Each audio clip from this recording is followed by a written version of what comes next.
Where on earth are you? Your child is in serious trouble.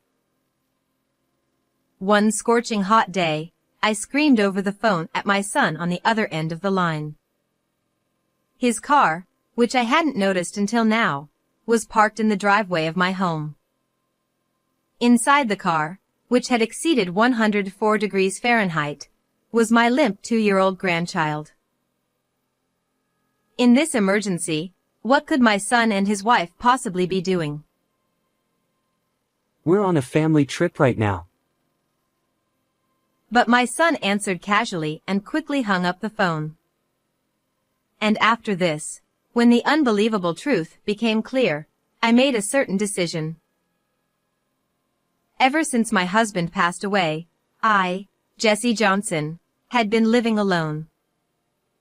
At 60, I had retired from my job and was enjoying a peaceful life, and the source of my joy was the existence of my son's family, who lived nearby.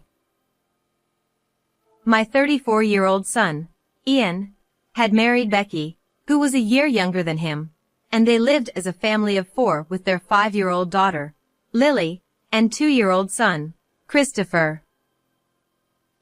We had a wonderful relationship, whether they invited me out, or I invited them over for meals. And seeing them so happy gave me energy as well. But then, something happened that began to cast a shadow on their peaceful lives. Mom! Lily finally did it. One Sunday, my son's family came to visit. The moment they stepped inside, Ian, with a cake box in one hand, excitedly lit up with joy. Lily, my granddaughter, had long dreamed of joining the entertainment world and aspired to become an actress. Ian and Becky, supporting her dreams, had registered her with a child talent agency. And now, Lily's hard work had finally paid off. She got chosen for the lead role in a drama. The director is famous, and the actors are all very popular too. She's even been praised as a genius on set. Just like I thought. She's amazing. Just like my kid. Listening to my son and daughter-in-law's excitement, I felt my heart swell with pride. I knew that my granddaughter had sacrificed playing with her friends to attend daily lessons for her dream. Her hard work had finally paid off, and there was nothing more gratifying. Lily, that's wonderful. Your dream came true. However, the moment I looked at her face, I was taken aback. Despite her dream finally coming true, my granddaughter didn't seem overjoyed. Moreover, when I looked closer, I noticed Christopher, her little brother, sitting with a downcast expression. Is something wrong with the two of you? You both seem a bit down. It's just that she's a little nervous about the big role. She'll be back to her usual self after having some cake. But Ian and Becky didn't seem to care about the children's mood and quickly set about serving the cake they'd brought. Yet something was off. Lily, you'll have this shortcake, right? Mom, which one do you want? I don't mind, but why are there only 4 cakes? As I prepared the plates, I tilted my head in confusion. There were 5 of us, counting Christopher, who could now eat cake, yet there was 1 cake missing from the box. Becky suddenly shot an angry glare at Christopher. This boy had an accident in the toilet this morning. So, he's being punished. At her harsh tone, Christopher visibly flinched. It seemed that Becky was a bit too strict in her parenting. And though Christopher was a rambunctious child by nature, which I found endearing, it appeared she was trying to correct his behavior. But seeing him sit in the back, watching us eat the cake, I couldn't help but feel sorry for him. Let's keep this a secret from Mommy and Daddy, okay? Eventually, when my son and daughter-in-law were away from the table, I secretly gave Christopher some of my cake. Seeing his face light up with a smile, and noticing that Lily relaxed a bit as well, I finally felt some relief.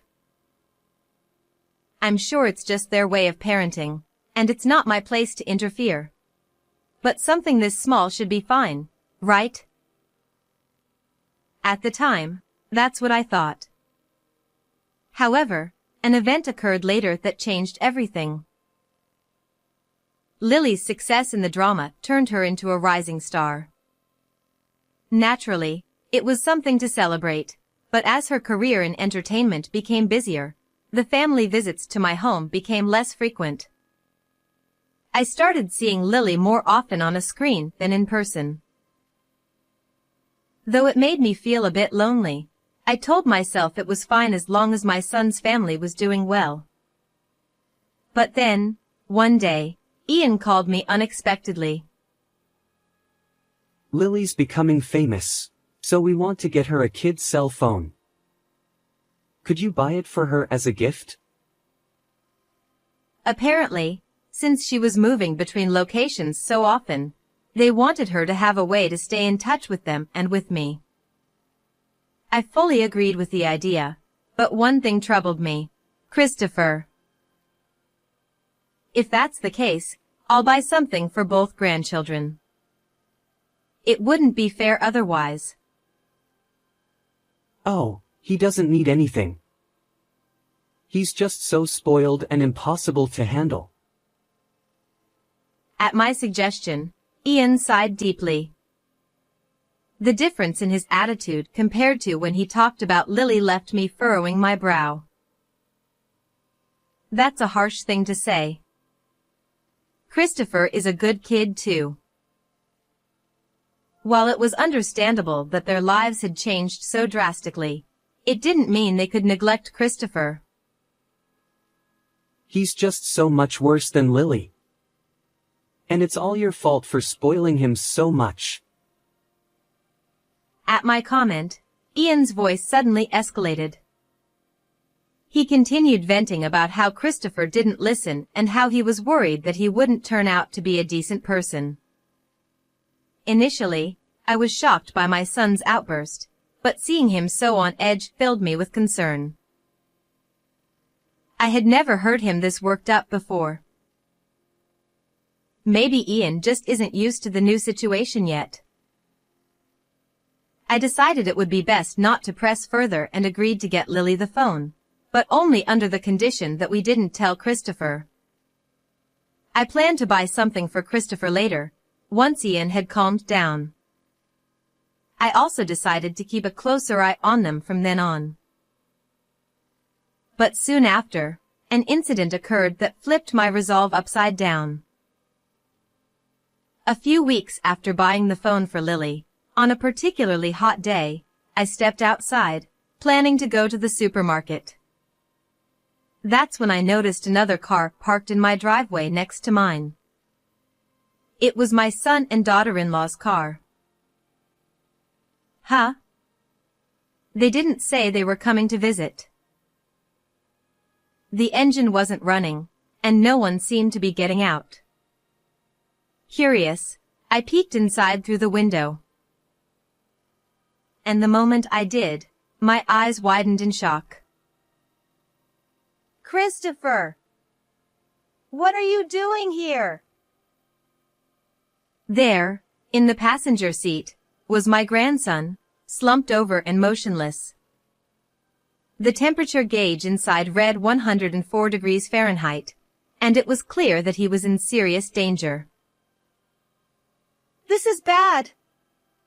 I need to hurry. Panicking, I called an ambulance and quickly dialed my son's phone, knowing he had the car keys. It was a record-breaking hot day according to the news. What on earth were they thinking, leaving him in the car like this? Hello? Ian, where are you? Your child is in serious trouble. My voice grew urgent as I explained the situation. We're on a family trip. We're not there. What do you mean? Christopher is here. Well, he was being too noisy, so we didn't take him. I dropped him off at your house. You'll figure it out. Unbelievably, my son brushed off my concerns and hung up the phone without a care. Stunned, I was left standing in disbelief. I had thought their strictness with Christopher was out of concern for his future, but this was clearly going too far. What on earth are they thinking? Just then, I received an email that revealed a shocking truth, one that made me unable to contain my anger any longer. The next morning, after the incident, I arrived at a hotel alone. Of course, I wasn't there for pleasure. I had a clear goal after learning the truth. I will never forgive them for this. Clenching my fists, I entered the lobby and saw two familiar figures sitting comfortably. Approaching them, I called out, "What are you two doing here?" Ian and Becky, chatting casually, turned to look at me in shock. What? Mom! Why are you here? Where is Lily? She's still asleep in the room. We just got out of the bath. Seeing them leisurely enjoying their trip while Christopher had been left behind, my anger hit its peak. How could you even do such a thing? To treat your own child that way? Recalling the terrifying scene I witnessed in the car the previous day, I shuddered. A few minutes after we found Christopher unconscious, an ambulance and rescue team arrived, and he was somehow saved. Thankfully, he survived with no lasting effects, but the doctor told us that if he had been found any later, he wouldn't be alive today. He's in the hospital now, but... Do you even realize what you've done? As a mother myself, no matter how old they get, your children are always precious. I couldn't comprehend how they could leave their child in such a dangerous place while they enjoyed themselves. It was unthinkable. You're overreacting. That was just discipline.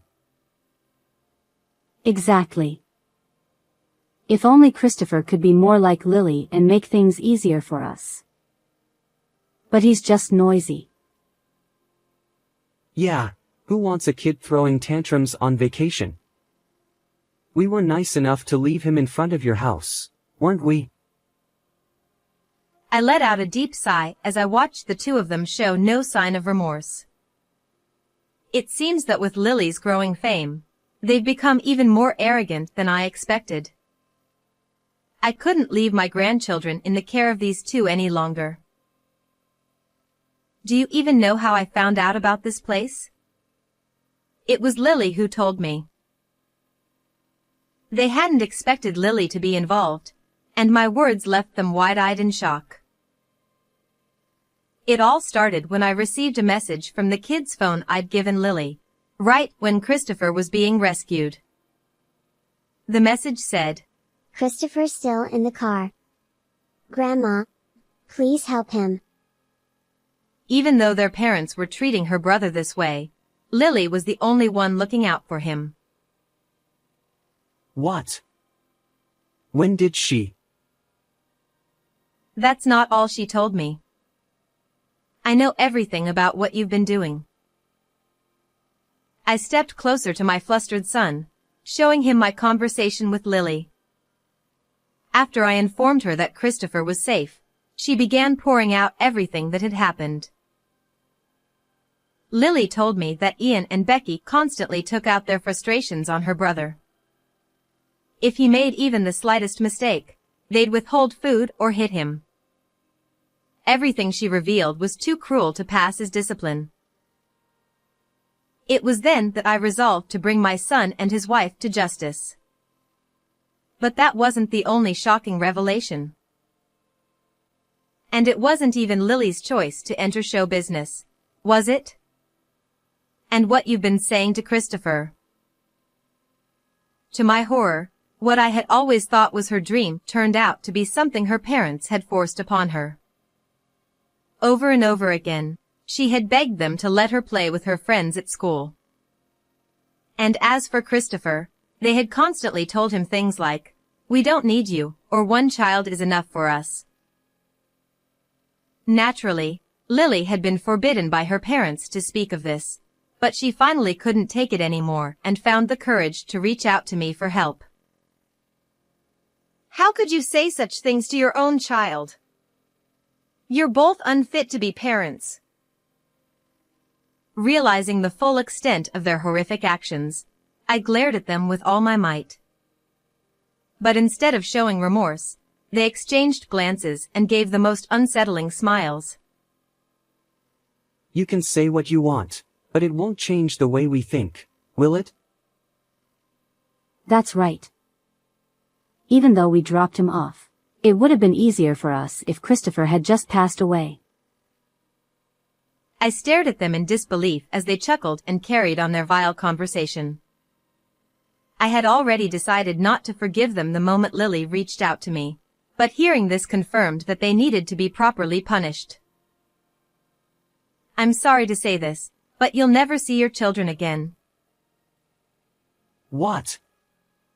What do you mean by that?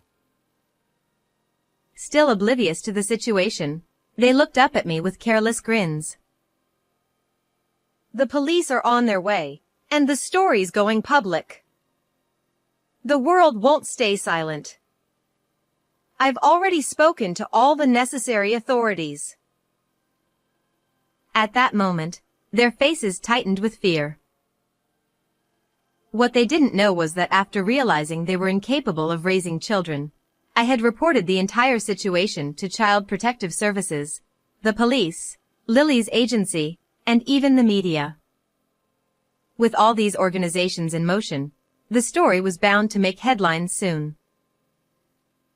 And for Ian and Becky, who thrived on public image and fame, the weight of the news hit them hard. What?